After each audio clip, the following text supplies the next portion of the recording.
2.7 left. Last chance for the Panthers. And he said he wouldn't take a timeout in this situation. Jesperson, half-court heave for the win. Jesperson does it. Northern Iowa wins it at the buzzer. 75-72.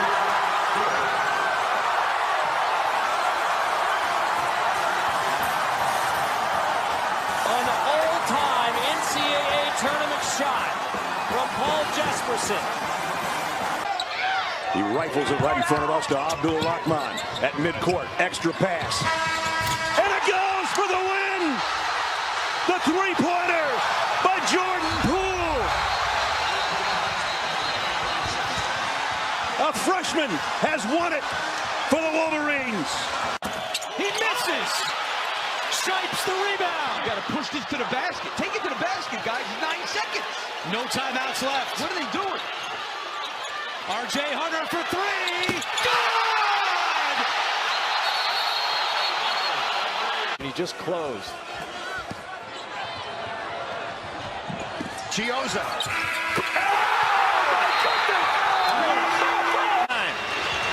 Doherty to Black. The time, 18. Shot, Jordan. Michael Jordan. 14 seconds. Brown. Look for Sleepy Floyd. Oh, he threw it to the wrong man. He threw it to Worthy. It's over. It's over. He's fouled by Eric Smith. Fred Brown, somehow or another. They must make one here to extend the game. Collins driving, almost lost the handle. Chalmers for the tie. Got it for 2 seconds. Unbelievable. It's Barry, who had the hot hand from three in the first half. They're going to have to do something from the outside now. It's Page off balance. Puts it impossible. How did he do that? Ties the game with 4.7. Going to go length of the court with Archie Diacono. 3 seconds at midcourt. Jenkins gives it to Jenkins for the championship.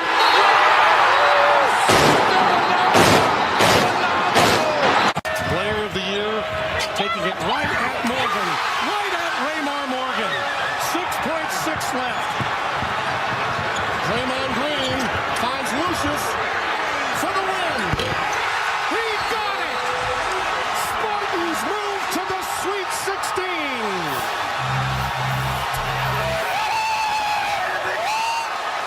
And call a quick timeout so they can get in better shooting range. There's the pass to Leitner. Puts it up. Yes!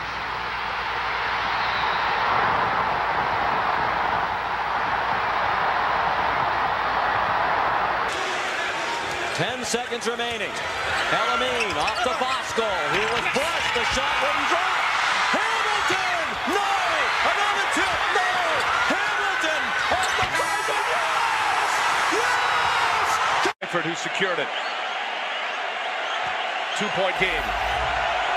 Jerome, short, back tap, Diakite, a race for it, into the hands of Clark, got a chance to win it here, up the front, here's Diakite for the win, They got the lob. Looking, it's Guy from the corner, for the win! Hold on, did I hear a whistle? Wow. We got a foul call. I will be at the line for 3.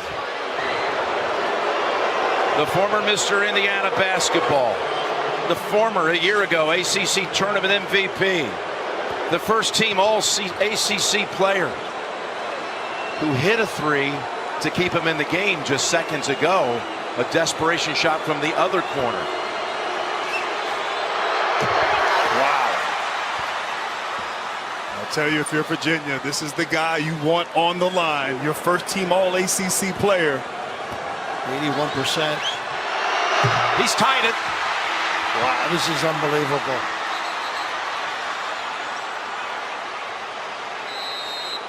Isn't it?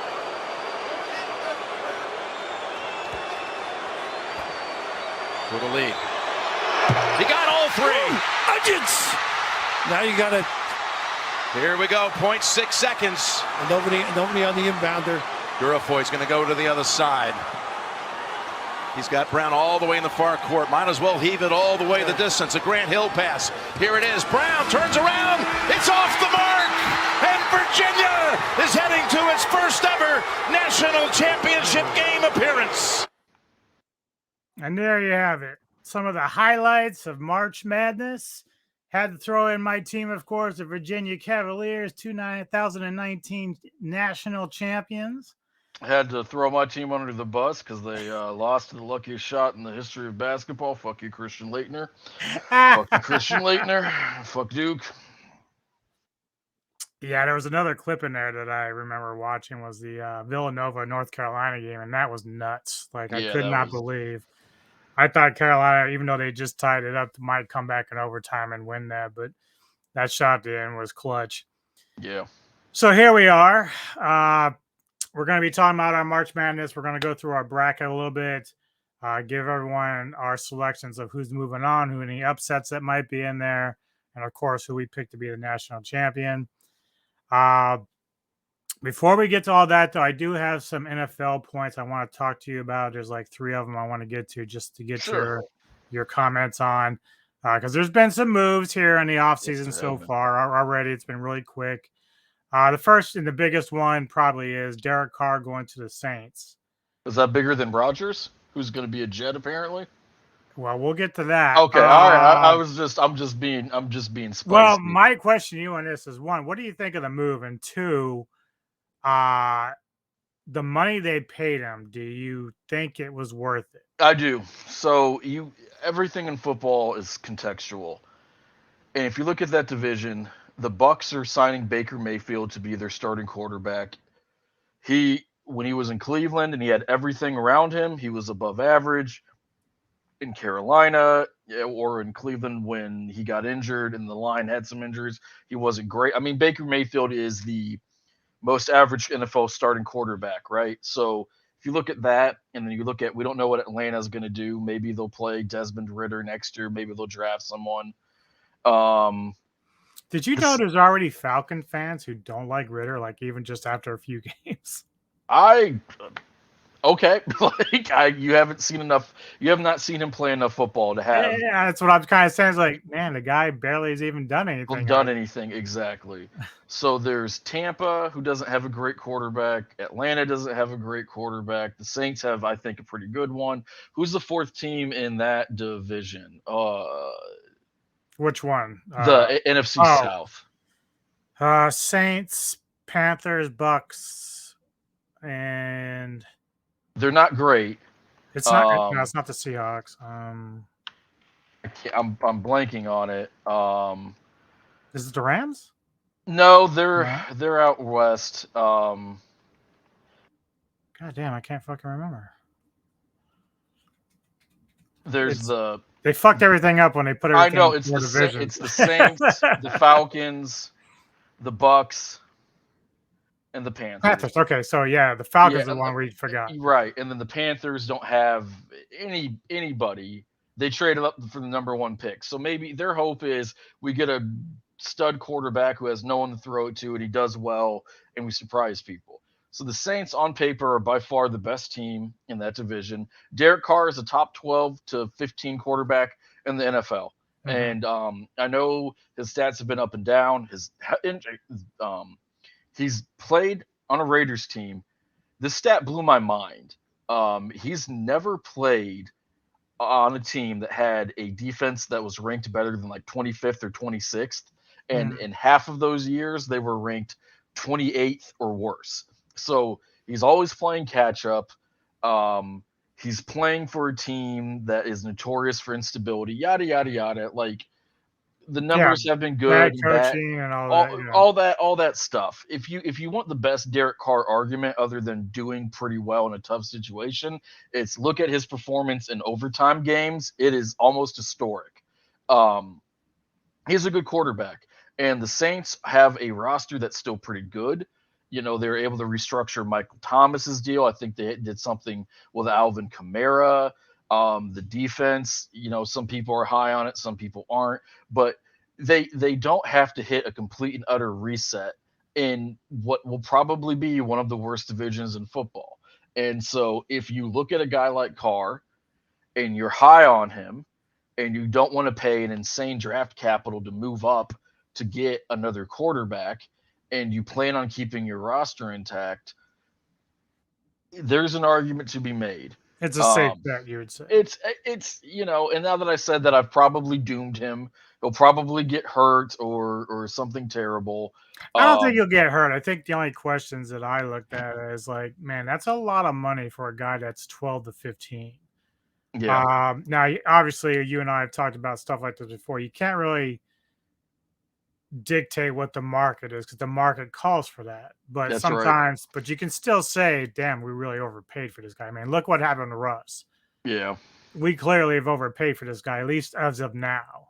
right. Well, I mean, if Uh, he's not a top 5 quarterback next season, yeah, even if he's a top 10 quarterback, if he's not like top of the bell curve, like elite, then you still overpaid for him. But right. it's Right. at that point, it's still worth it. I mean, there's the Kirk Cousins thing. There's the insane contract that Kudos to Deshaun Cousins, Watson though. I got. read that he Yeah, restructured. That's good yeah, on him.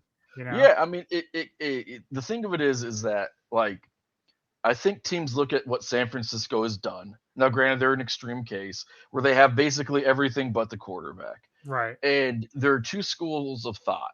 You play as well as you can, you keep the window open, and it makes sense for owners because you make a lot of money making the playoffs and you sell a lot of gear being competitive. We've seen teams like the Giants and teams like the Eagles kind of get on a roll in the postseason. Now, granted, that one was with Nick Foles and they were a high seed, but I think the point still stands. And you can do that, or it's just I don't care how bad we are, how long it takes, just get a real quarterback because you're not probably not going to win the Super Bowl anyway. Because it's a business and you want to do well, most coaches like to keep their job. Most people fall into the first camp, so I can't blame them for going out and getting Derek Carr. And I will tell you this as well: he's playing in a dome. He is going to be playing in a stable front office. Derek Carr, I think will have a very or with a stable front Yeah, he's office. he's actually got a nice layout because the Falcons are in a dome, the Bucks are in a warm state. Yep. Carolina is like iffy; it can be bad or good, but that's Right. like the worst they're going to face, Yep. at least within the division. So Yeah. It's a that's a warm nice weather. setup. Right. And if you can't in Carolina, it's usually more like rain and wind. Right, And if you can't right, do that, then you can't play in the league anyway. right. So, unless you're Case Keenum and people want to keep giving you contracts for some reason. All right, well, let's go to the other side. So recently, the Ravens have franchise tagged Lamar Jackson, Yep. but there was a thing going on for about a couple weeks where they were entertaining trade offers, Yep. and there's been this debate about whether or not Baltimore would offer them a legit contract. And after Derek and Hmm. some of these other quarterbacks, there was people were calling conspiracy almost about Yeah, the collusion. There's the collusion right. argument. Yeah. Uh, the first question is, do you believe that? But the second one Yes, is, I what 100% do. really? Yes, because that's what's happening in baseball right now. If you look at baseball right now, some of the biggest contracts they've hit this cap where Okay. So right you're where talking these about from a financial from standpoint. oh yeah. It's not So personal. It's just no, financial. it's not no, I don't think that Okay. the people around the league are going, "Oh, we hate Lamar Jackson." I think Okay. most people Lamar's a great guy. Most people like Lamar Jackson. But But yeah, there have been after the Deshaun Watson thing, they're just right, very but after that Watson contract where it's all guaranteed and it's for a guy who hasn't played in a year and change, who was coming off a suspension for that type of stuff, that sets the market. And so I'll tell you realistically why I believe it. 4 weeks ago, there were a lot of reports that Atlanta wanted him, that Carolina wanted him. Um, Obviously, Baltimore wants to keep him, but they don't want to pay the man what he's worth, in Yeah, there my was some opinion. talk about Miami too. There was some talk about Miami. There was a couple other teams linked to him. And now all of a sudden they're saying, no, we don't want him. I think the owners are realistically speaking trying to get that quarterback market back down to what it is. Also, the reason why I believe it is he is his own agent. And he Yeah. said, y'all are trying to tell me that I was offered 200 million. They offered me 133.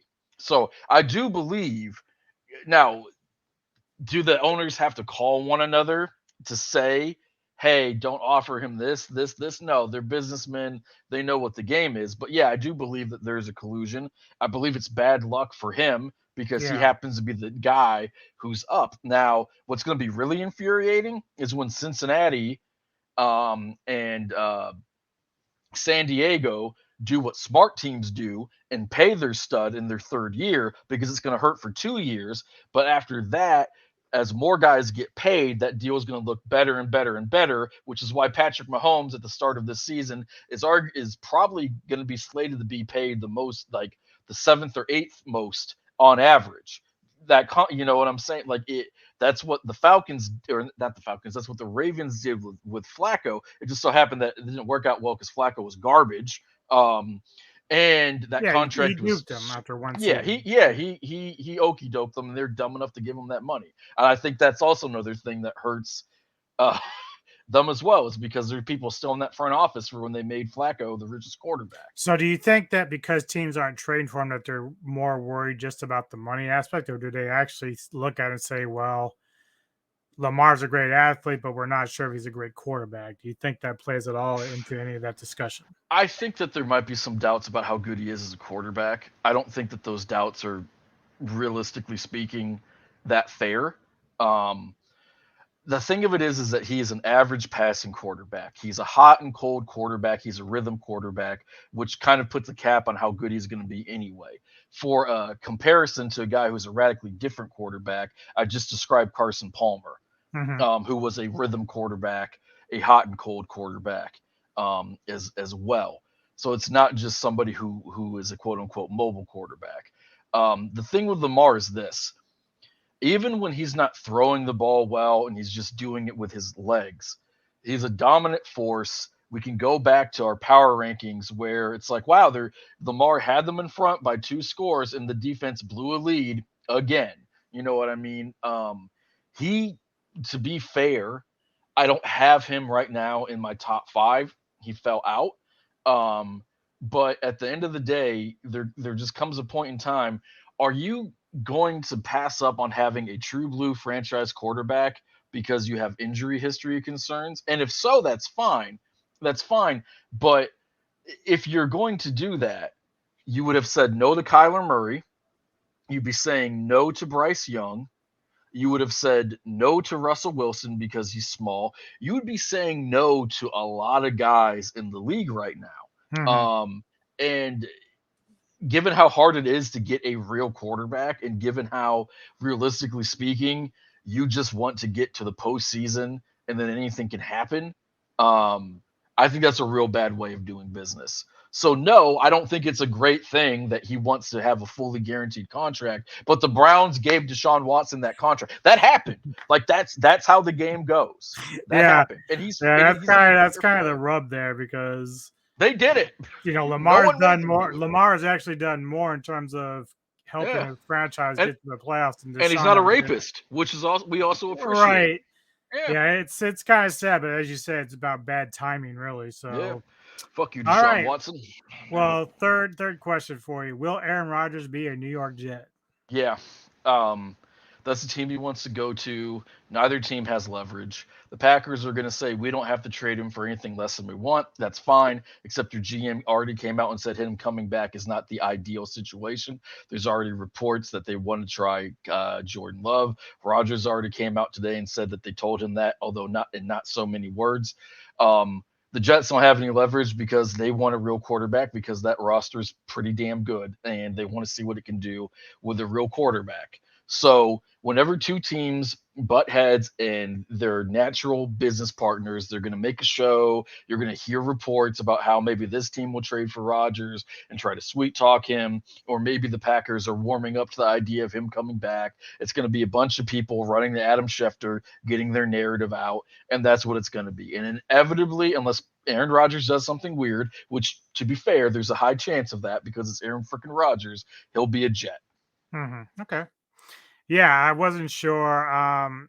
It's kind of an interesting place for him to go, but I can already see that Aaron's been making demands like, I want OBJ, I want this guy, I want this guy, which, technically maybe he's doing that because the Packers weren't doing that for him. So maybe that's why But he's he doing wants all to, and I used to be a huge Aaron Rodgers fan, and I defended him because I used to go through like Hey, look, the Belichick wouldn't give Brady weapons. It was one of the main reasons he lost or he left. And then he got all these awesome players in Tampa and destroyed the league. Matt Stafford goes to LA, gets some real weapons and guys to play with. And look at that. He has one of the best postseason runs ever. And then, like look what Joe Burrow has and what Patrick Mahomes had and all this stuff. And then he turns around and goes, "Nah, I want the 50 million. We don't need enough money to keep guys." And now he Right. wants Randall Cobb and Alan Lazard. So now he wants the old guys that the Packers actually gave him. Rodgers Yeah. just wanted paid.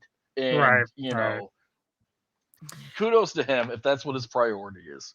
He All got right. it. He's going to get that money. Well, certainly we'll talk more football as the season and off season goes on. So, and we'll also start getting into the NBA a little bit as well as hockey whenever it comes up. So, okay, so let's start getting into March Madness. I've been a college basketball fan for a long time, going back to the mid '90s. I don't know how long you've been a fan, but obviously you are one. I know that about 3 or 4 years ago they started doing these play-in games. So right now, from last night to tonight, we got 4 games altogether that they're getting in to set up the bracket, stabilize it. Last night, Texas A&M Corp beat Southern Miss to get in, and then Pittsburgh beat Mississippi State. Sorry, Wave, to get into the tournament as well. He's Tonight, hurt so badly. You just got to rub it in. I have to. I have to. Tonight we have Fairleigh Dickinson versus Texas Southern and then Nevada and Arizona State. So to me, any of the teams that won these next 2 days aren't going to win their first round. So I'm not really going to worry about talking much about them in that regard. But kudos to them for getting in. Oh yeah. Yeah. Look, the more you can add in, the better. It gives you a shot at least. That's how it is. And you get the experience. It's a crazy thing to be able to say I was good enough at college ball to play in the NCAA tournament. Right. Like that's crazy. That's a crazy thing. It's crazy. Crazy. All right. Well, let's start in our brackets from the South. So we have number 1 Alabama, Mm-hmm. and they of course are now playing Texas A&M Corpus Christi, which won last night. Should we just? I guess. Well, yeah. Let's go. Just each one. So obviously, I picked them. There's no way that A&M is beating them. So, what do you got? Yeah. I considering the fact that I have Alabama to winning it all, I do have them winning this game. And if not, I'm shame on me. Well, I don't think anybody could do any worse than Virginia a few years ago when they lost the first time to a 16 seed. So anyone that does it from here on out, they can always say we weren't first. Yeah. Precedent. 8th seed Maryland and 9th seed West Virginia. I got Maryland. Me too. I think they're on a hot streak. Again, I have not caught many games, but I did listen to a couple. They played Penn State the other day, lost by 1 or 2. But they've beaten Penn State also this year, so they have some quality wins. Yeah, Maryland was a team that I've read people say. I've read people arguing that they were underseeded, and they might be. Like apparently the coach they have is a first year, so he's gave them like a 20 and something win season, so that's pretty amazing. Yeah, they might be building something. Yeah.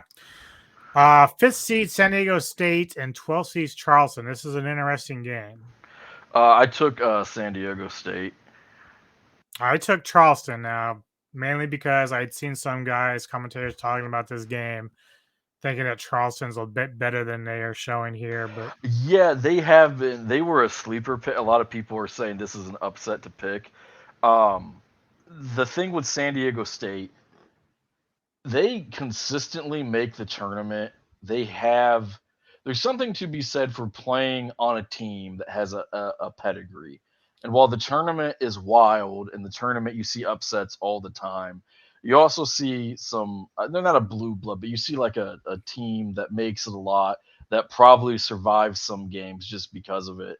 And so if I'm going to pick an upset, I have to really like the matchup or really have little faith in that team. And so while I guess it wouldn't be a huge shocker since a lot of people highlighted that game, I went with San Diego State. Although I won't lie to you, I've only seen 2 of their games this yeah, it's really tough because I look at some of their comparison stats, and neither one has won against the top 25. San Diego State was 0-2, and Charleston was 0-1. But I was kind of looking at their points per game, and Charleston's got a pretty good offense. But most people are picking San Diego State to win this. I think I just took an outlier here to see what happens. Occasionally I hit it, sometimes I don't.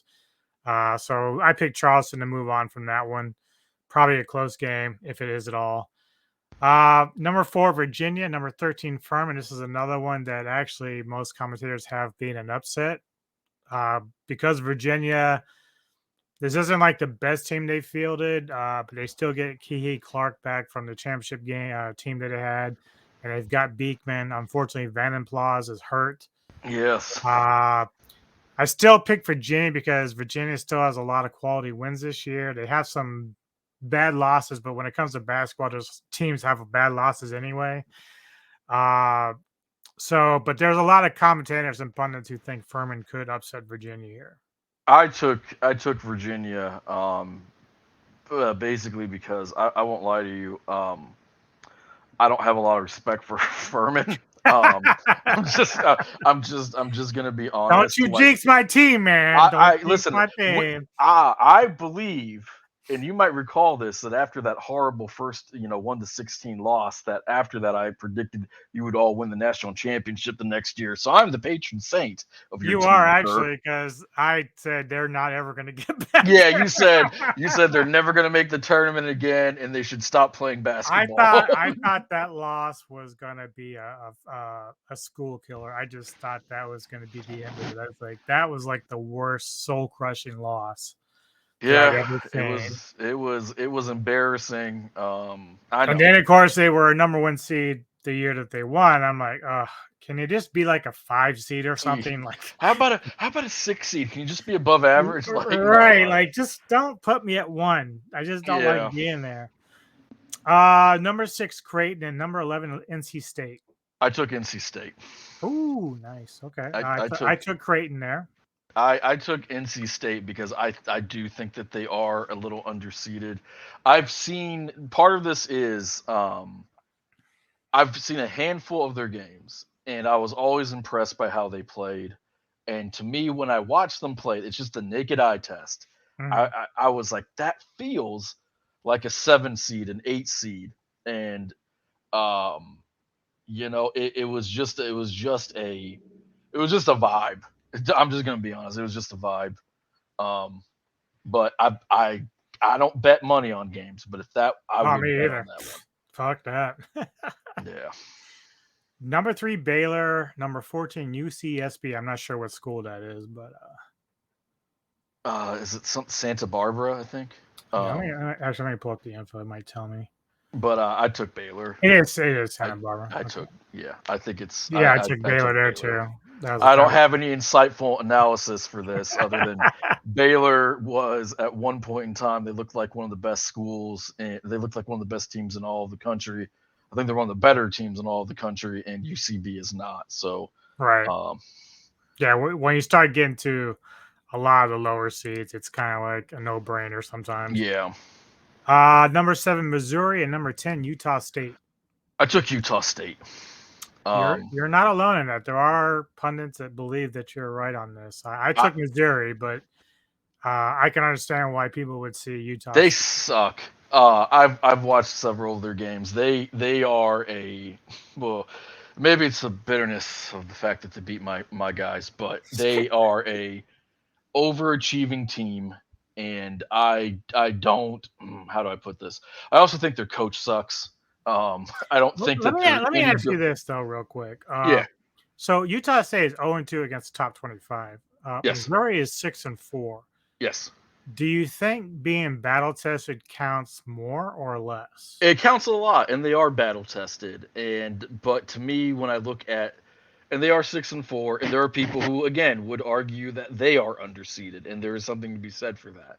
Right. But when I watched Mizzou play, it felt like they were beating teams in the SEC more out of, what's the word I'm looking for?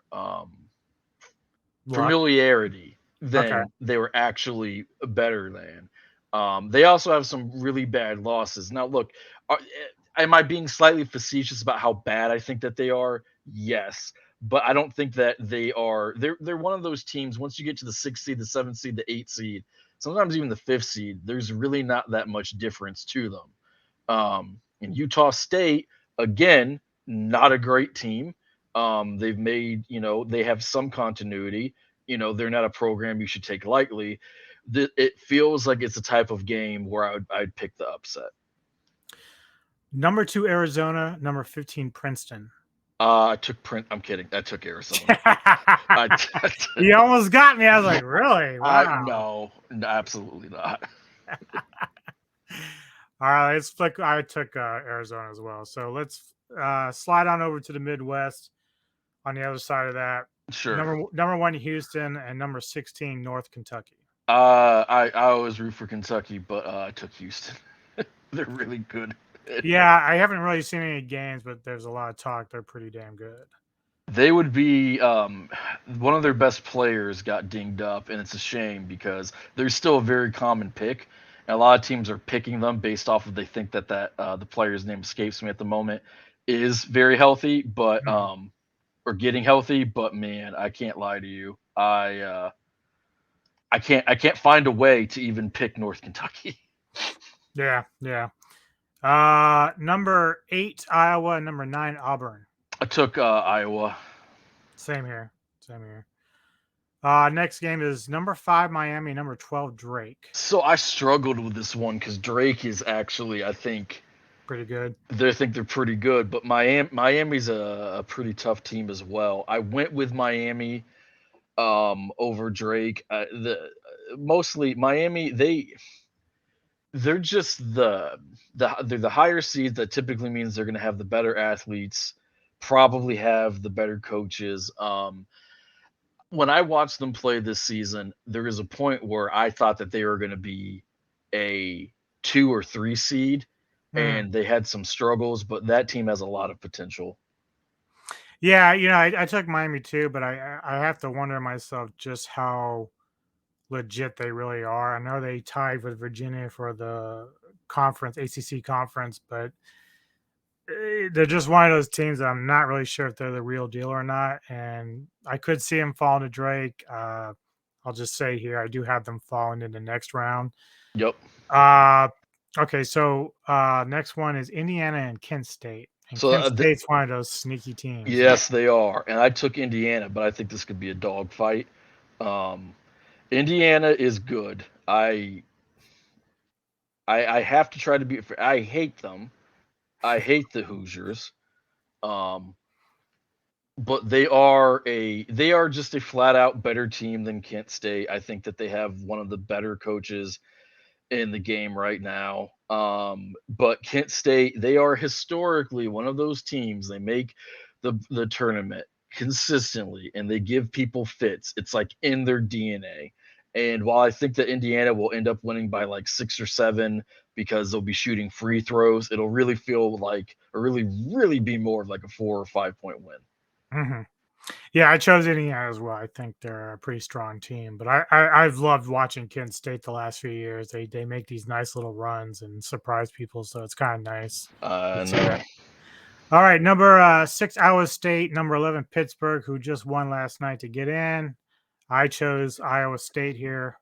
Who did you select? I chose Iowa State. I've a lot of these teams, especially like the 6 seeds on down, I caught a couple of their games. Iowa State they're just an above average solid team, and they're a safe bet to beat an 11 seed. Yeah, I agree. Pittsburgh could give them a little bit of a fight, though. I don't know. I mean, I'm gonna try to see something real quick. I mean, points per game, Pittsburgh is pretty good offense, but I have to wonder. If memory serves, their defense is not the hottest. Right. Yeah, that's probably going to be their Achilles heel. The next game is very interesting because it has number 3 Xavier against 14 Kennesaw State, which is like the Cinderella story right now. I know, and I hate Cinderella stories. I'm gonna say the thing that everybody knows, but they hate to admit it. The only reason why people like Cinderella stories is because there are the big bad blue bloods, and you can't have Cinderella stories if you don't have the big bad blue bloods winning more often than not. So. Right.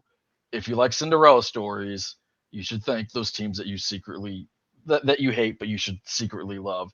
I picked Xavier. At one point, again, this was a weird year where the teams were cycling through the number one seed. I remember, or the number one overall ranking. I remember there at certain points there were teams who lost a game and then moved up the rankings because ranked teams had a wild bad loss. Like this was a really mercurial season for the top 25.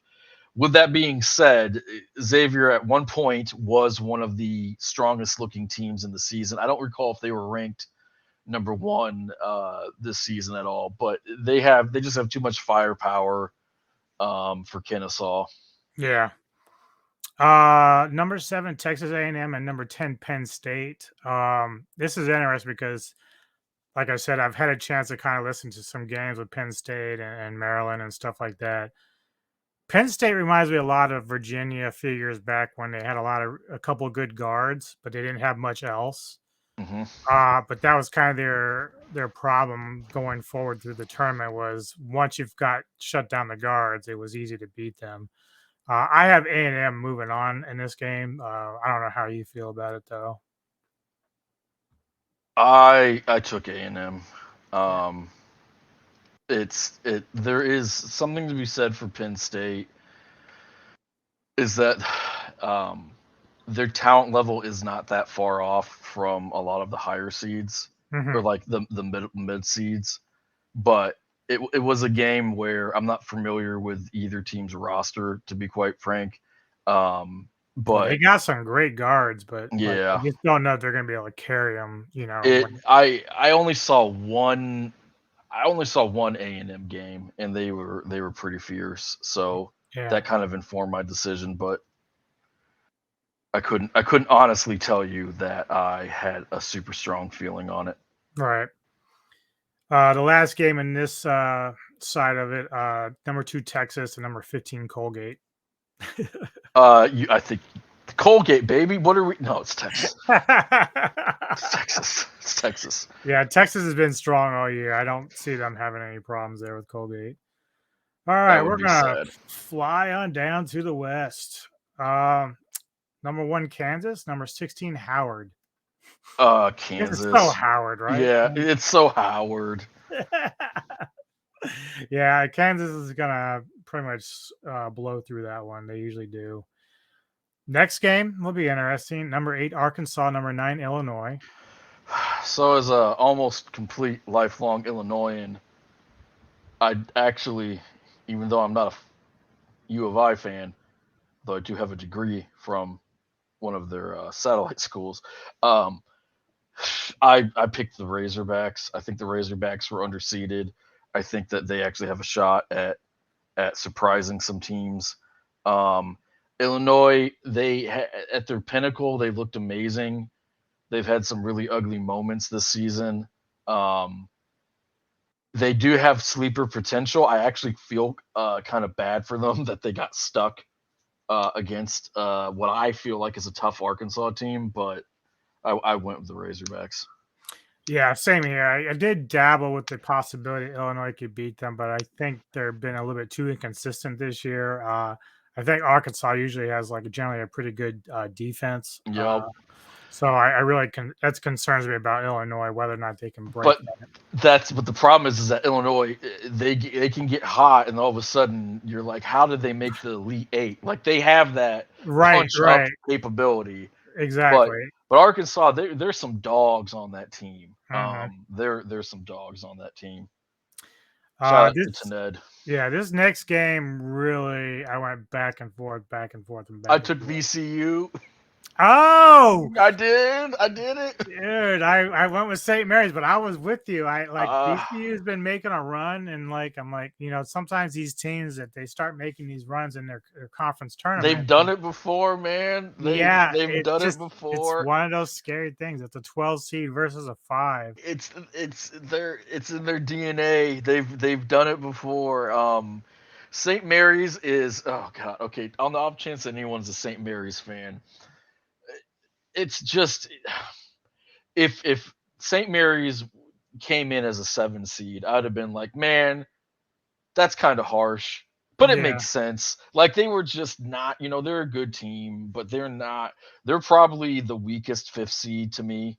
Um, I don't have a lot of faith in them. Like, if I picked St. Mary's against VCU, I was definitely picking them to lose to the team that I have them playing. Yeah, I'm kind of giving them the benefit of the doubt, but there's that part of me that's like, I'm gonna regret that. Yeah, you might. You might. Number 4, Connecticut, and number 13, Iona. Connecticut, man. They were another team where you could argue that they could be a 3 seed. You could also argue that they could be a 5, or if you're a hater, maybe a 6. I find them fascinating Mhm. because they look like the type of team that's like a 4 seed, a 5 seed, maybe a 3 seed that shocks people and makes the final 4. I agree. And 100%. they're a tough out. I don't know if the good Connecticut's going to show up. If bad Connecticut shows up, they probably still beat Yeah, that's this the thing team. about their legacy in the last 5 or so years is that they show times when they can be like the hardest team to beat, and then Yeah, they have these like FUBAR games where they'll play somebody that they should beat that just don't. And it's really yeah. weird. They have a little Kentucky Wildcat in them. Yeah. But I do see them moving on in this particular Yeah. round. Number 6, Texas Christian. Sorry, I wanted to pick against them, off of just moral correctness, but I picked them to beat ASU/Nevada. If they don't, oh my, let me tell you something. If they don't, Yeah. I will never stop making fun of the worst team to ever make a national championship game in college football, and then turns around and craps the bed.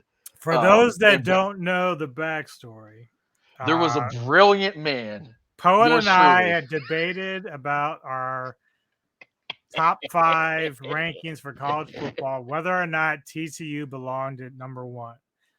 Yours truly believe they did. Now, granted, TCU did what they needed to get to the national championship game. They beat who was it? They beat Michigan. They beat Michigan. Michigan. Yep. They beat drunk Michigan. But there was a contention by Poet that like TCU was a false prophet. They were the Minnesota Vikings of college Ah, football, is what I said. I said that they got lucky to beat Michigan, that Michigan was better, but I did give them their credit. Michigan yeah, shit the bed. yeah. Michigan, if they played, Michigan would have won 8 out of 10 times, but they shit the bed and they crap the bucket, all that stuff. But I took a lot of heat for being TCU as an overachieving team, and then the beautiful national championship game That was happened. the only thing he was hanging his hat on. Is Oh that well, no, if the Alabama. I called the Alabama blowout as well, no, and no, I no, I picked know. I'm Georgia. just saying that Oh if yeah, I was yeah. telling you that if TCU could hang with Bama, that you probably wouldn't have much to bark about. But That is true. if TCU got routed, that I would have to sit there and suck it up, Buttercup, and I had to suck it up, Buttercup, I because was gentle. I was pretty oh, gentle.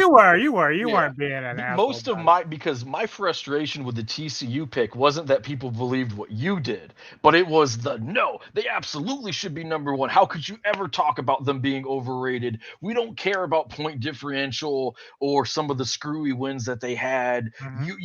It's just that you hate the small guy, blah blah blah, ignoring the valid argument against them.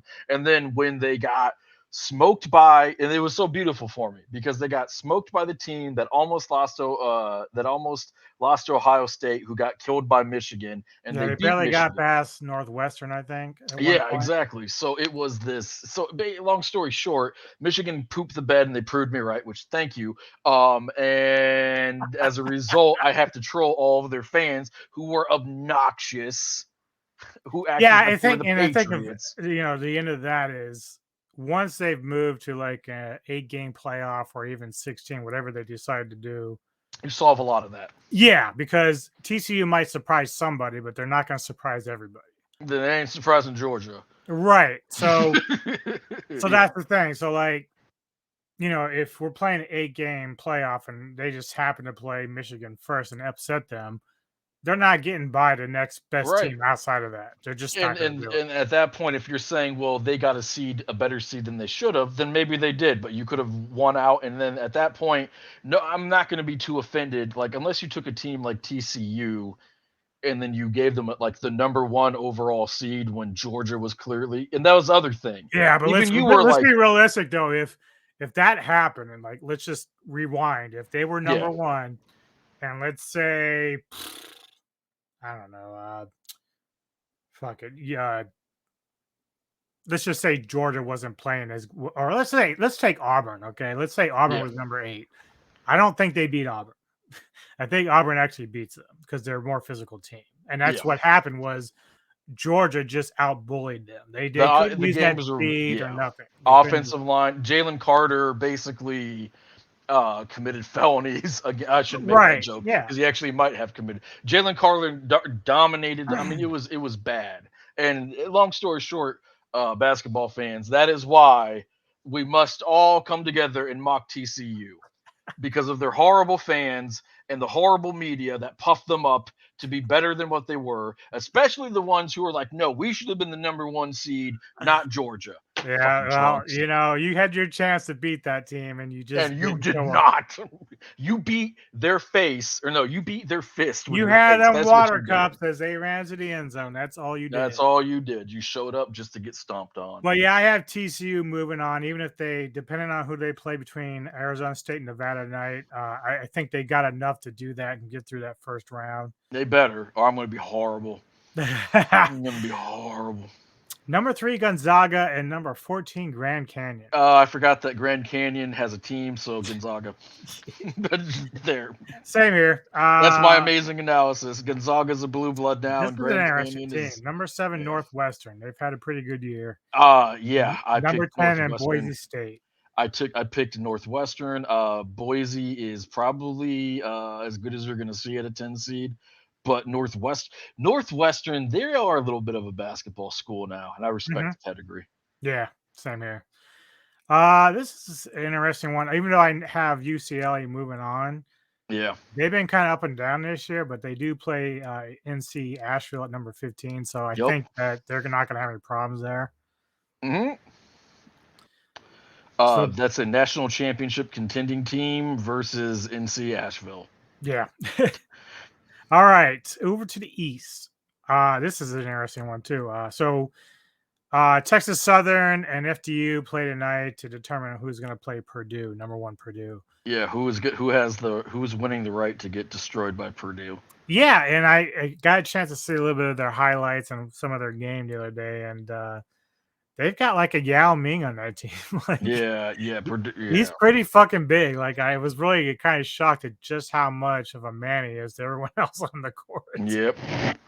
Now, whether or not he can perform in that way, I mean, he's done very well this year, obviously, but it almost reminds me a little bit of Tim Duncan. I remember how Wake Forest with Duncan and Childress were really a great tandem. But, dude, when they played Kentucky and I saw how much suffocating that defense was. Yes, sir. Eventually, I think Purdue's going to run into that problem. Yep. But they're a hell of a team. Oh, they are. They are. They They're a hell of deserve a that team. number 1 seed. They are Yes, very they good. do. They very much do. All right. Number 8, Memphis, and number 9, Florida Atlantic. So I feel like this has to be one of the best games of the opening round. I barely went with Memphis. Memphis is tough. They're a gritty, grimy team. Florida Atlantic is, a deserving team as well. They could win it, but it came down to one of my tiebreakers is coaching, and I think that Memphis has a pretty damn good coach. And I'm not saying that Florida Atlantic doesn't, but Memphis has a lot of experience. It seems like a lot of the 8-9 matchups are going to be these kind of gritty battle. Yep, and that's really part weird. of some of the best games you're going to get. Yeah. Number 5, Duke. Number 12, Oral Roberts. I hate saying it, but Duke wins. Yeah, Oral Roberts is one of those teams in the past that kind of surprised people, but Duke, even though they have a lot of freshmen, I just don't see them. Like, they're kind of on a streak right now. They did beat Virginia for the ACC tournament. Not by much, but they did get it done, and that's pretty impressive with a young roster. I see them at least getting through this round. Yeah. Number 4, Tennessee. Number 13, Louisiana. So Tennessee is a super frustrating team because when they're on, they feel like they're the best team in the country, and arguably they might be. But they have so many bad moments, so many dry spots in their game, so many issues that and I've watched a lot of them play. I've had the joy of watching my Wildcats beat that ass twice, and they just get lost out there. So while I do pick them and I do have them going fairly far, I will tell you that I would not be shocked if they lost this game, but I did pick Tennessee. Same here. Number 6, Kentucky. Number 11, Providence. I swear to God, if my Wildcats break my heart in this round, it's Kentucky. A lot of people are saying this is a game to pick against Kentucky. I will tell you very quickly. We have one of the best, as with all John Calipari coach teams, we have one of the best rosters in all of basketball. And while it is a common complaint that Kentucky's basketball efficiency on offense is not good enough, this season they're actually pretty fucking good. It's our defense, which is like bottom, like last tier defense, which has killed us, and we have some injuries. I do have us going fairly far, and I do have us beating Providence, but if we don't, God damn it. It's kind of amazing how close these teams are in terms of like how they've done against the top 25 and how they play. This is actually one of my upset picks. I actually have Providence moving on in this game. I would not be shocked though if Kentucky wins, but it got a feeling. It's just one of those things. It is a losable because we've had games where we soundly beat a good team, and then we go out and then we drop a game Well, you know what's interesting is I saw like an article just recently that the pundits at ESPN, like they were saying there's like almost 13 or 14 teams in this tournament that could possibly win the national championship. You don't usually say that. Yeah. You know, it's usually down to like 4 to 6 teams that you can say will win it. But when you get up to 13, that means this pool is like wide open. Yeah. So you're right. If Kentucky can play the way we know they can play, they'll go very far. Yeah, if you give me a couple of games of the Kentucky that played against Tennessee and the good game against Florida, like that team is because they have the other frustrating thing for Kentucky fans is Oscar Tshiebwe was the National Player of the Year last season. Okay, he came back. Usually, what bites Kentucky in the butt is that we have these great players and they're one and done. He came back, so that and a couple other guys came back, and another great recruiting class, and it felt like people are looking at Kentucky as one of the top 3 or 4 teams on paper, and with continuity, they should be a heavy favorite, and they should have been, but they've not been, and it's infuriating. Number 3, Kansas State. Number 14, Montana State. I know Kansas State's going to win this game. I'm not even second guessing it. Yeah, no, it's Kansas State. They're a damn good team. That's a team that could be very scary. Number 7, Michigan State. Number 10, USC. I believe in Tom Izzo. Same here. And even though Michigan State is not good, like they're about as average as I've ever seen a Tom Izzo coach team, I'm not picking against one of the best basketball minds in at least in my lifespan in the first round. You got that right. Like there's 2 coaches, one just recently retired that when it comes to this tournament that I would never bet against. That was Boheim from Syracuse, who recently retired, I think. Yeah. And then Izzo. Like I've seen Izzo take a Michigan State team that was not supposed to be very good and go like to the Elite 8. Like it's ridiculous. Yeah, Izzo's a beast. Number 2, Marquette. Number 15, Vermont. It's Marquette. Yeah. I mean, I'm just gonna. It's Marquette. Back to the South. We're now in the round of 32. Number 1, Alabama. Number 8, Maryland. Who do you have? You have both, right? I have both of those. I take Alabama. Same here. I have Alabama moving on. I have number 12 Charleston versus number 4 Virginia. Who do you have? I got Virginia versus San Diego State with Virginia winning. Okay, I do have Virginia moving on as well. That's why I think that Virginia is like Kentucky a lot of times. Either they're going to be there and play or they're not. So like they can lose at any point anywhere. Yeah. But when I'm just having faith that they're going to be on their game. I think Bennett's going to be there and have them focused. Hopefully, pray to God. I have number 6 Creighton and number 3 Baylor in my next game. I got Baylor over NC State. Okay. I have Creighton actually moving on here, beating Baylor. Probably just another one of my surprise upset picks, I guess. Yeah. And then I had number 7 Missouri and number 2 Arizona. I have Arizona over number 10 Utah State. Yeah, I have Arizona winning and moving on in that one as well. To the Midwest, number 1 Houston, number 8 Iowa. I have the same thing, and then I have Houston. I actually have Iowa moving on in this game. That's spicy. It's So you spicy, believe that isn't there's so you believe that their stud players hurt. Yeah, I just got to see what happens here. Gotcha. Number 5 Miami, number 4 Indiana. I have unfortunately Indiana beating Miami. I do have Indiana as well. I think Miami again. I'm not sure how real they are, but I think Indiana is just going to be a better team, and we'll move on. If you get good Miami with those athletes, they could beat Indiana. But yeah. It's that'd be, if that's the matchup we get, that should be a good game. Oh yeah, I'm looking forward to a really good tournament. I think it's going to be pretty fun. Number 6 Iowa State versus number 3 Xavier. I think you had the same matchup. Yep, and I have Xavier winning. I actually have this as a blowout win for Xavier. Ooh. I think that at a certain point, Iowa State's pretty good, but sometimes you just run into the better coached, more talented team. Yeah, I believe that Xavier is underseeded. I would have had them at a 2 seed. Okay. And they are one of the teams I believe in. So I've doomed them. Sorry. No, I have them moving on as well. I think they're really quite good. Number 7 Texas A&M and number 2 Texas. I have the same thing, and I have Texas A&M with the upset. Same here. Yes, we can be wrong together. Right. A&M, they are one of those teams that they are mercurial. But I look at Texas. I look at Texas as a team. I'm not saying that they shouldn't be a 2 seed, but to me, they always felt a tad bit overrated. It's just the eye test. I know that they're very good. I know that they are an elite team. It's nothing against them. Yeah, I just, again, I'm looking pretty much at comparisons, top 25 matchups.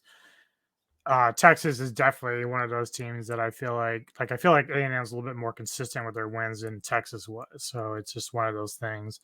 I think they'll get the better of them. Into the West, number 1 Kansas, number 8 Arkansas. Hold on, my computer is fighting with me. Uh-oh. There we go. I have Kansas over Arkansas. Bill Self is, if there's a chance that this is a tough game. I don't think there's a great chance, but there's a chance that this is a tough game. But Bill Self it's either him or Izzo who's the best coach in basketball, in my opinion. Right. And I know that, it was hard for me to not pick Kansas to win it all. So yeah, Kansas is one of those teams that at times can have letdowns, but usually it doesn't come to like the Sweet 16 or Elite 8. So usually when they fail, it's usually around there, not this part of it. I have number 5 St. Mary's versus number 4 UConn. I have UConn moving on. I have UConn over VCU. Okay. I kind of wanted to pick VCU, but UConn's tough. Yeah, they are. Number 6 TCU, number 3 Gonzaga. If this is the game that I get and Gonzaga doesn't win, god damn it, I got Gonzaga. I got Gonzaga there as well. Then the last one in this bracket, number 7 Northwestern, number 2 UCLA. I'm going to take UCLA beating Northwestern in a nail biter. Wow. Okay, that's cool. I'm taking Northwestern. I think they're just that good. I think they're spicy. So I'm Yeah, gonna run they with are that. they are spicy. Okay, over to the East. Number 1, Purdue. Number 8, Memphis. The grittiness. I'm gonna take Purdue. I've got Memphis. I think this is Mm. another spicy pick. You talked about Memphis' grittiness. I think that might play here when I talk about how teams like Kentucky, how they approached Wake Forest because people couldn't figure out how to stop Duncan. Kentucky knew how to do it. They just did. I think Memphis finds a way to do that with Purdue. That would be a hell of a game. Yeah, definitely. Number 5, Duke. Number 4, Tennessee. I picked Tennessee. Duke. A lot of people are saying that Duke is underseeded. I don't know if they are or if they're No, not. I don't think they're undefeated. In I fact, think I almost think they're a little bit too high, personally. I know that I like their coach, and I Mhm. know that I like their roster. I think that the 5 seed was probably right. I think some of the arguments for them being underseeded comes from the name brand that is Duke. Um, but Tennessee, again, if you get good Tennessee, they are absolutely brutal. And one thing about that team is they're a rival, so I hate giving them props, but it's true. They're not scared of anybody, and they're Right. especially not going to be scared of a Coach K-less Duke team. Mhm. Mhm. Yeah, I have to try to remember, but I remember during Virginia's run in 19 that they were in the same bracket that Tennessee was, I believe. And I kept saying to myself, man, I really don't want to play Tennessee. And I think it was either Purdue or somebody that actually upset Tennessee or somebody. But I remember not wanting any of that shit. It's like, I don't want that team. So Tennessee, I think just because of experience, again, yeah, they could probably drop this game, but I think because of their experience, they're going to beat Duke. I have them moving Hmm. on. In this particular game, I had number 11 Providence, number 3 Kansas State, with Kansas State moving on. I have Kentucky versus Kansas State, and I strongly pick Kentucky. I think they're a nightmare matchup for Kansas State. Kansas State doesn't have. I don't think Kansas State has a good enough defense to beat Kentucky, and I don't think they have any answer for Oscar. I think Kansas State is more of a flash in the pan team. I think that they were overseeded. To me, they're a 4 seed or a 5 seed. I think that they will get out coached. I think that they'll get outplayed. Okay. And then we have number 7 Michigan State and number 2 Marquette. So everything, my brain is split because I picked Marquette because I think that they just have the better team. Same here. But Tom Izzo exists, Yep. and I fear him. So there's a certain that I have there, but I'm gonna take Marquette just because at a Yeah, I certain took point. Marquette, but every time I see Michigan State in a fucking tourney, Yeah, it makes me think it like he's a over fucking and over. boogeyman. And He is. Tom Izzo is the John Wick of college Yep. basketball. It's like whenever I watch like the playoffs in college football with Ohio State, like it doesn't matter if they're the 4th seed, like they're just one of those teams that I can never just sit there and say for sure they're gonna get wiped out. Yeah. Can't If do you're it. gonna say they're gonna get rolled, it's the horrible matchup or they're having just a really bad year or an injury. Like it takes a lot for me to just hand wave them out. Yep. All right, up back to the South for our round of 16. Number 1 Alabama, number 4 Virginia. I have Alabama moving on in this game. I have the exact same thing. Then I have number 6 Creighton and number 2 Arizona, with Arizona moving on. So I have Alabama beating Baylor in what I believe will be the game of the tournament. Okay. In the Midwest, number 8 Iowa, because I picked them to upset Houston, with Mhm. number 4 Indiana, but I have Indiana moving on. I have Indiana upsetting Houston. Okay, so you did actually have an upset in there, so that's good. I do have one. Indiana, they're a tough team. A lot of my analysis on Houston is that their stud is injured. If he's not, then and keep in mind for the audience, if you're not huge into college ball, still do a bracket. You can, but keep in mind that Houston is, even with a potential injury to their best player, is still one of the favorites, betting favorites from Vegas. So Yeah. When I we mean, they're a good say team. They're a good team. yeah, There's no way getting they're around. even with that injury. I mean, that's a loaded team with a coach that you're hearing whispers about might leave for a bigger school. That a lot of people are saying is really underrated. So it's no slight to Houston, and they could very well win that game. But to me, it's going to be the health of their best player is why I'm picking Indiana. Number 3 is Xavier. Number 7, Texas A&M. I got Xavier. Same here. I have the same one. They're moving on. Mm-hmm. Down to the West. Number 1, Kansas. Number 4, UConn. I actually have UConn upsetting Kansas. You have UConn over Kansas. Yeah. I have Kansas over UConn. Okay. Number 3, Gonzaga. Number 7, Northwestern. I have Gonzaga moving on here. I have Gonzaga over UCLA. UCLA. All right. Over to the East. I have number 8, Memphis. Number 4, Tennessee. I have Memphis moving on.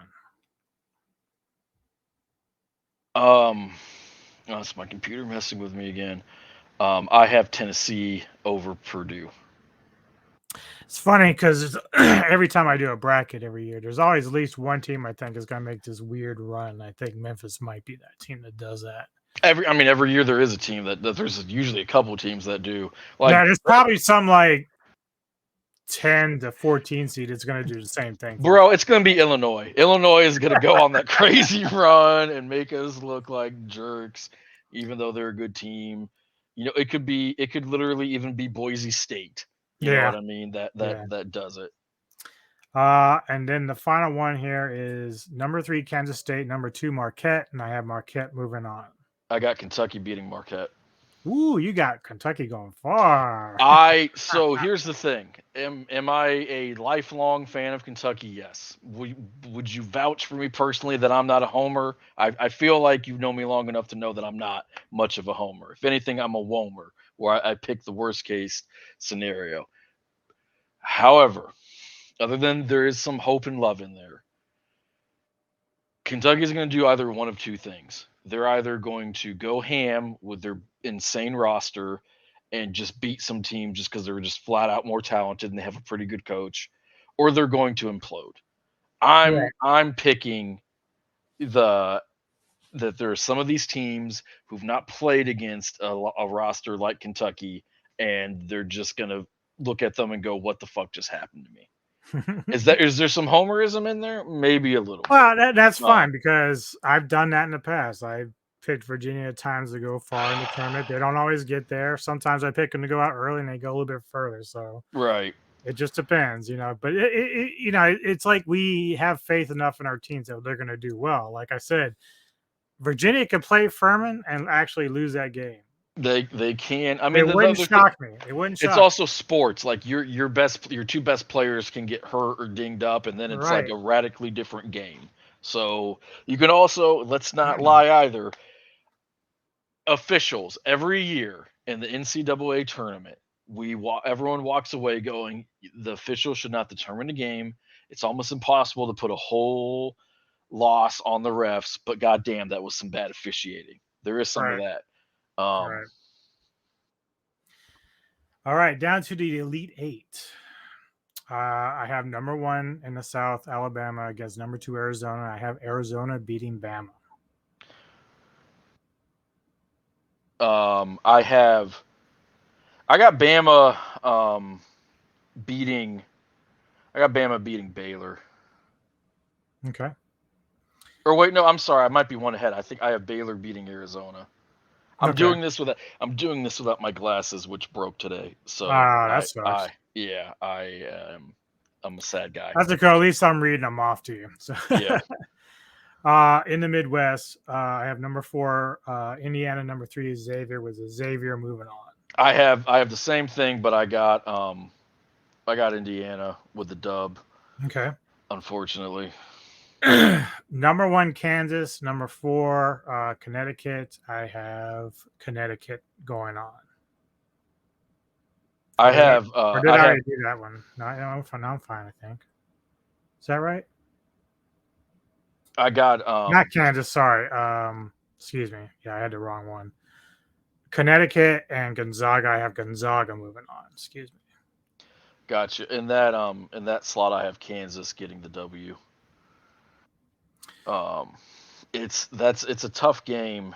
Honestly, like the thing with Kansas is again they have a strong team and they have the best coach. I know they have a couple players from the last team. It's you could argue that it's so unlikely in college basketball to go from winning it just to making an elite eight. Is there going to be some fatigue? But with Self as their coach, you know what I'm saying? It's like Yeah. he's done it again. He's one of the boogeymen.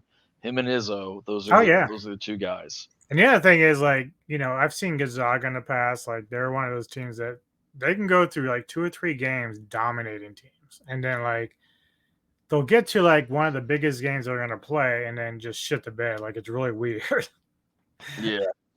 Because I thought there was a couple of times in the past couple of years that they were going to win some games, and then like it's like you're thinking to yourself, man, these guys really should be waxing the floor with this other team, but they just don't. They end up losing, and it's like this big upset, and they're kind of on the other end of the upset spectrum. Then, so they used to be that team that everyone was scared to play. Now it's like everyone loves to play them. On the other side of that, I have number 8 Memphis, number 2 Marquette. I have Marquette moving on. I have Kentucky beating Marquette. All right. So I'm sorry. It would be. I'm sorry. I have Kentucky beating Tennessee. Oh, Tennessee. Okay. Tennessee. Now the final 4. Yep. So on the other side, I have number 2 Arizona, number 2 Marquette. Arizona moving on to the national championship. So for me, I have actually do your other one because I'm curious. I can't remember. On the other side, I've got number 3 Xavier, number 3 Gonzaga, with Gonzaga winning. Gotcha. Okay, so I believe in betting. The race doesn't always go to the quickest, and the fight doesn't always go to the strongest, but that's a pretty good way to bet it. So I have Alabama, unfortunately, beating my beloved Wildcats, who I'm picking to go on a tear to get there. And then Kansas beating a tough Indiana team, with Alabama winning 73-68 over Kansas. That's pretty fair and logical a conclusion to that. Obviously, I have Arizona and Gonzaga going at it. I have Gonzaga winning 90-81 in the final game. Gotcha. So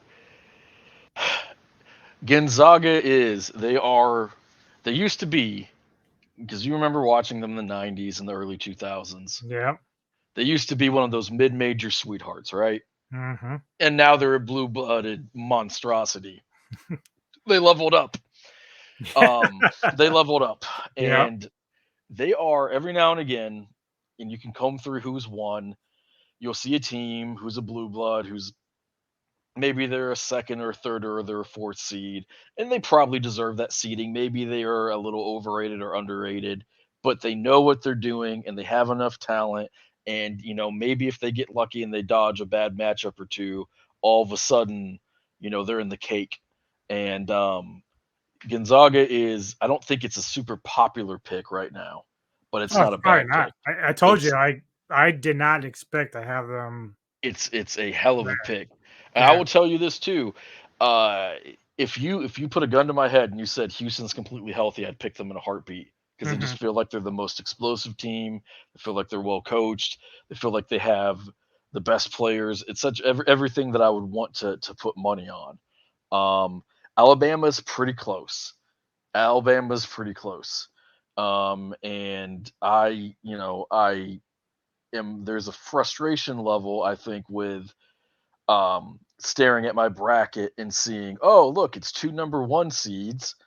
And then the other 2 teams, it's Indiana, who's always in it, and then Kentucky, who's a big force, especially when they don't crap the bed in the second round.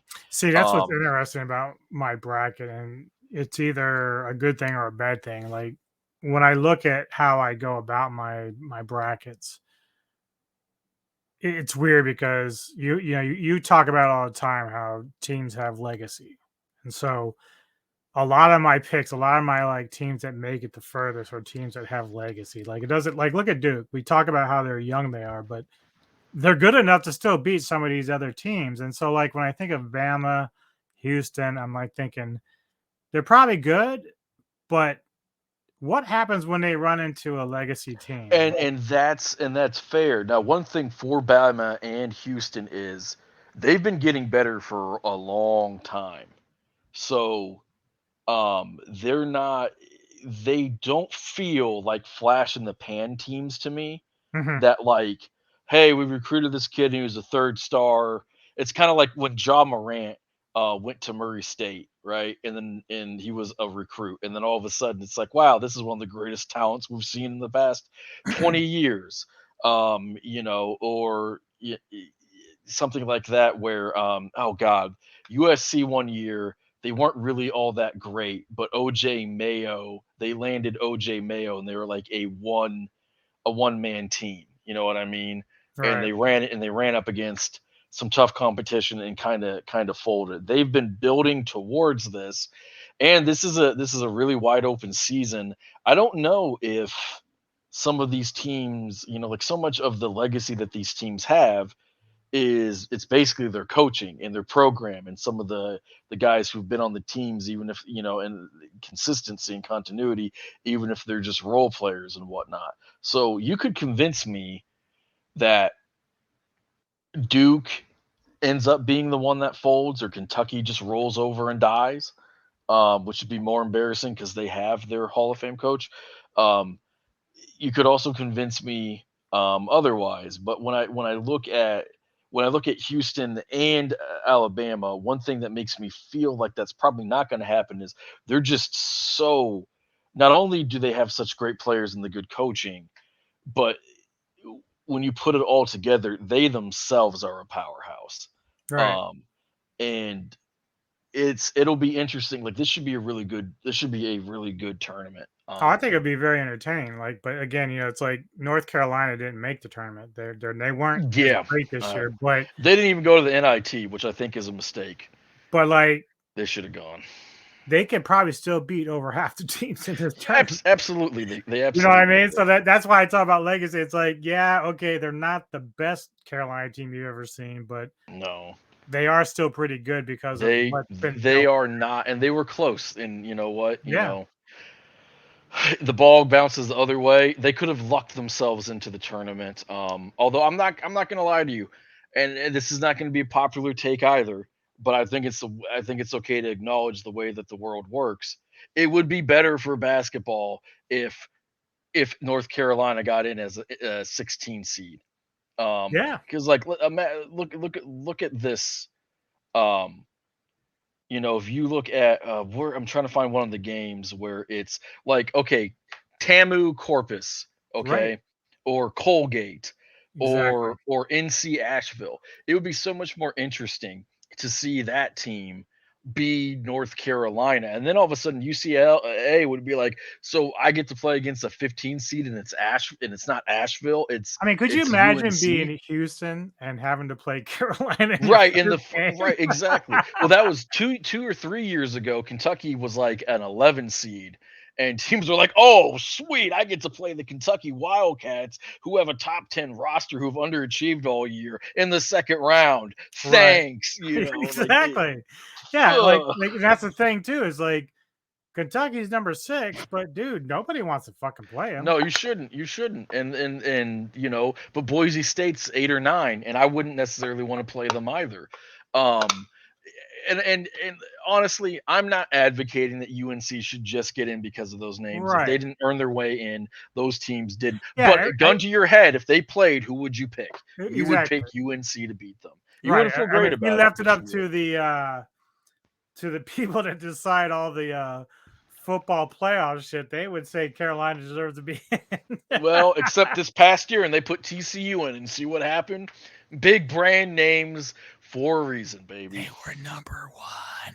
They had zero business being number one.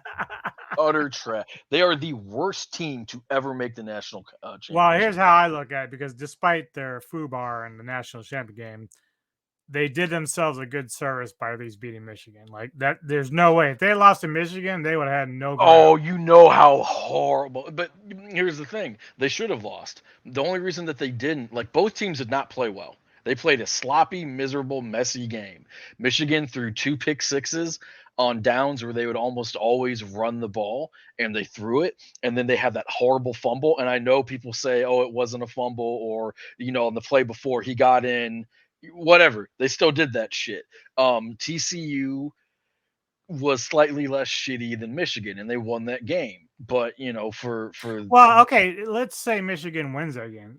yeah, I think at that point, even if you take away the fumble, yeah, if Michigan wins and it's still a close game, TCU probably still would have earned the right people would to have say said we they lost. deserved to be in there, Right. and then I would have said, but look at what Alabama did, and then it would have been interesting And discussion. that's the only thing that's ever going to hurt until they extend it. It's the only thing that's going to hurt because Bama plays in a tougher conference than TCU does. Right, but to be fair to TCU, they had a brutal schedule, and for me, it was just like, okay, Which they're I winning. brought up, by the way. Yeah, you did, which you did. No, but you made reasonable, rational arguments for them. But there are so many people who, no matter what they say, what it really was is I want the underdog to do well. So they exaggerated and overstated their case. To me, who you beat is part of an equation. But if you're getting variance wins, if you're overachieving, and we see it in football, we see it in hockey, we see it every year in every sport, a team who's got a bloated record. Here's the best example. The Panthers, the year that they got slapped by the Broncos in the Super Bowl. If you use high-end statistics, Jaded, close your ears. If you use high-end statistics like ELO, they were what were they, 14-2, 15-1? 15 and 1. Yeah, they graded out to be the worst 15-1 team ever. And they were, if you adjust for strength of competition and other stuff, they were really more of a 12-4. They were either a solid 12-4 team, a studly 11-5 team, or a weak 13-3 team. Okay, so they got the number one seed, so they get the bye, and then they played a Seattle team that completely crapped the bed, that had a flawed roster that year.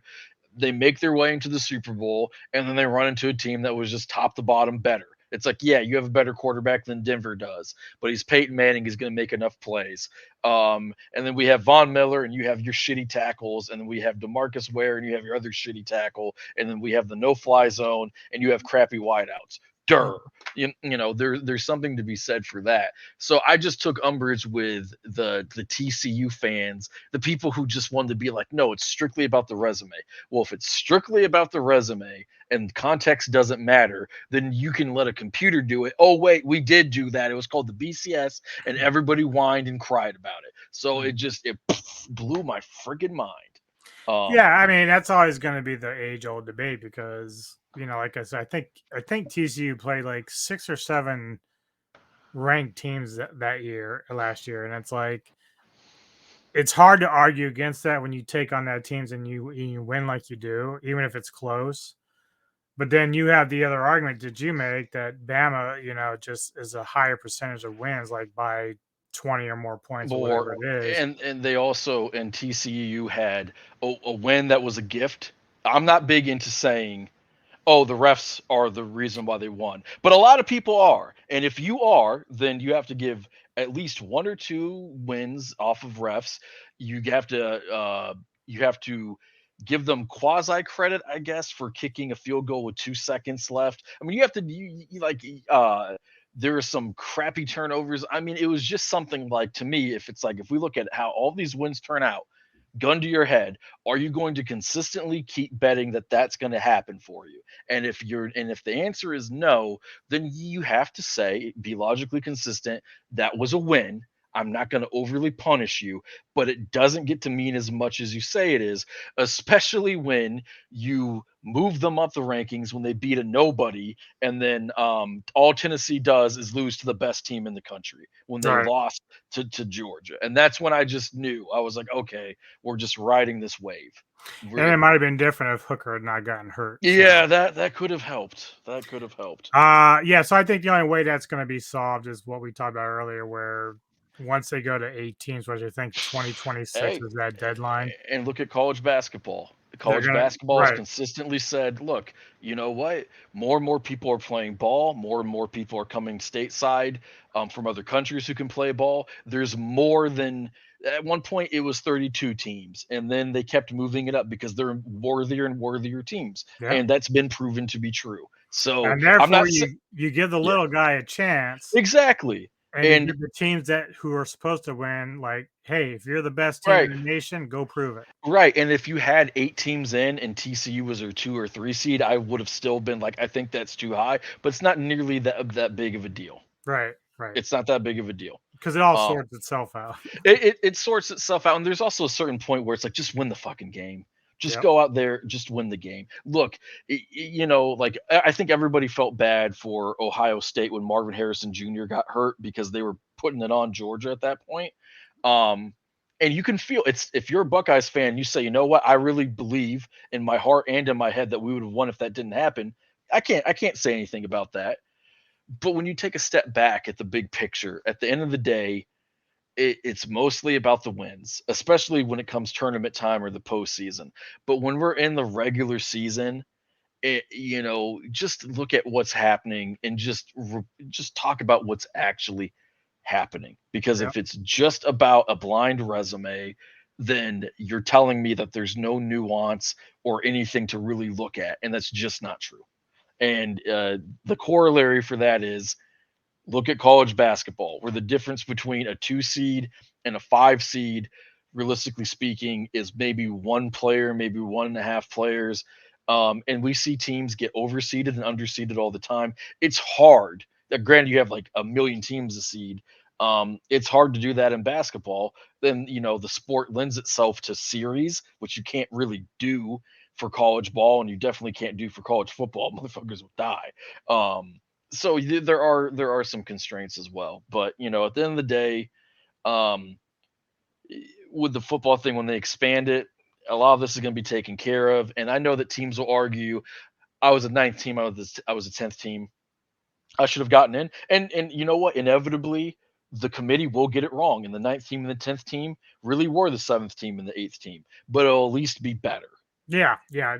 Like by the time if you have 8 teams that are going to go into a playoff, sure you're going to have a couple of teams that are going to say we should have been there, but the reality is that's really the best you're going to get unless you go to a full 16. By then it's going to be a little bit too convoluted. So like at this point with 8, it's far Yeah, better. It's far better than 4, and it's far better than 2. it So, is, and I'll say this as well for the teams that are ninth and 10th, because there are going to be some teams who get screwed. If they get screwed like real bad, then you might see an expansion. And if they get screwed, then to me the better option is then fix who's in the committee.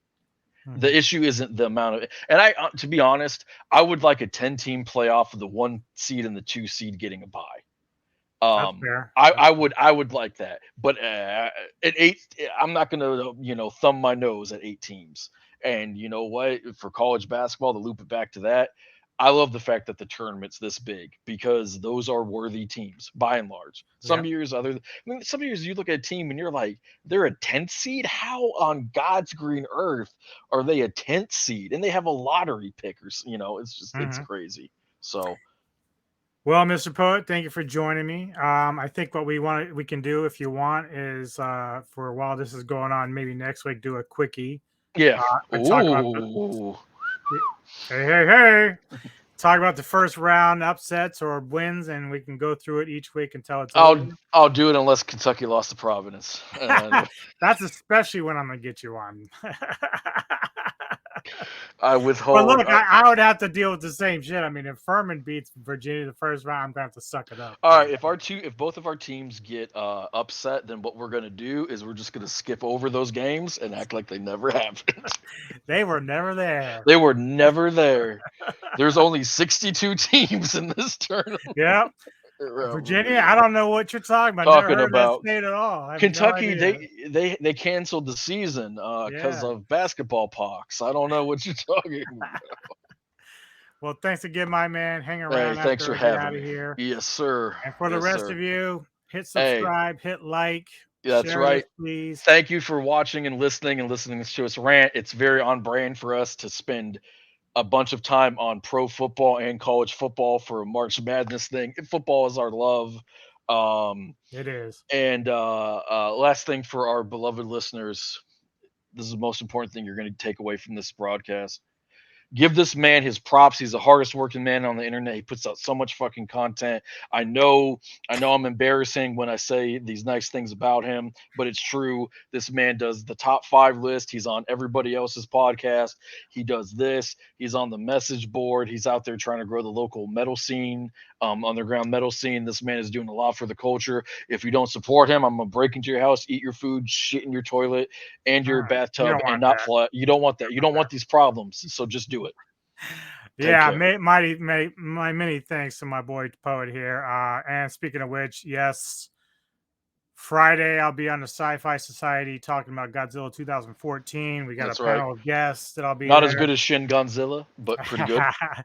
And then next Friday, my birthday, I will be doing a live stream here on Metal Tavern. This man is doing a live stream on his 95th birthday, y'all. Are 95th. you kidding me? His 95th I'm birthday. older than Godzilla. He is older than Godzilla. He helped make Godzilla. But we will be breaking down all 33. Well, I won't be breaking up. I'll be ranking all 33 live action Godzilla films from the bottom up. So that's a long video, brother. Like, It's going to be about 3 or 4 hours. You're going to need some Gatorade. Get your popcorn, get your water. It's going to be a lot of fun. But and yeah. an IV and take a break for some stretches. Get some pins for your eyes because in case you're on the late show. And some Red Bull. We are going to try to get started kind of early though, so hopefully around the same time that we did this. Yeah, good. Because we got Kevin from the UK and they're like 6 hours ahead, so I don't want to keep him up till 5 a.m. if I can help it. Oh, he's British. Fuck him. Yeah. I love Kevin. You can't do that. All right, everybody. Thanks for checking us out and enjoy the March Madness 2023. That's right. Know we will. Go Cats. Go Cavaliers! God, that'd be a great finals, by the way. Oh, that'd we're in the same. That'd still be a great finals, I know. But yeah, it would be. It would be. It'd be a lot of fun. Yeah, it would. All right, all. Later. You see me before you die.